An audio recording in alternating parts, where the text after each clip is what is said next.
Hi everyone, Ben and Heather here from Bryant McKinnon Lawyers in Coffs Harbour, here to release and talk to you about episode 61 of our podcast, The Family Matters Show, Getting Finance After Separation. Heather, we had Craig Budden from Aussie Home Loans in Coffs Harbour join us on this episode, and what an episode. We discussed a lot of things, all things finance. One of the things that we talked about, Heather, was credit score. Yeah, look, I think this show is a absolute game changer because I've been in town with Craig for 40 years and I didn't know this. When you separate, if you've got a mortgage together, we as family lawyers often see this game about who's going to pay the mortgage before the sale or the buyout, and people stop paying and do all sorts of things.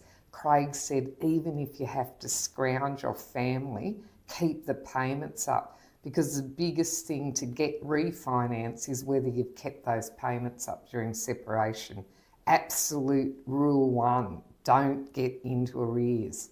And as Heather said, we both learnt something from Craig. And one of the other things was stop making inquiries. Stop, that idea of the chaos with the bank, always contact them with the pre-approvals or the financial hardship. That affects it. Absolutely. And people need to understand that those bank applications now are really based on algorithms, and clearly what Craig was saying is if you look like a chook with your head cut off to the algorithm because every month you're on the computer putting in a fresh application, you'll do huge damage to your credit rating. And we also asked Craig a question that we get a lot, Heather, as well, about how child support can affect, your borrowing capacity. Yeah.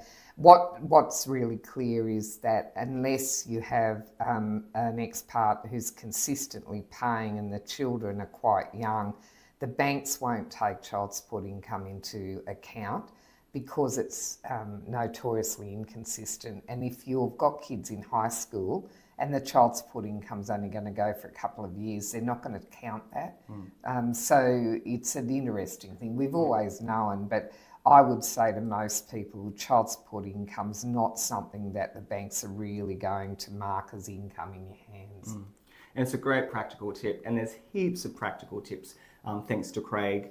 And our episode 61, Getting Finance After Separation, you can get that wherever you get your podcasts or at bryantmckinnon.com.au.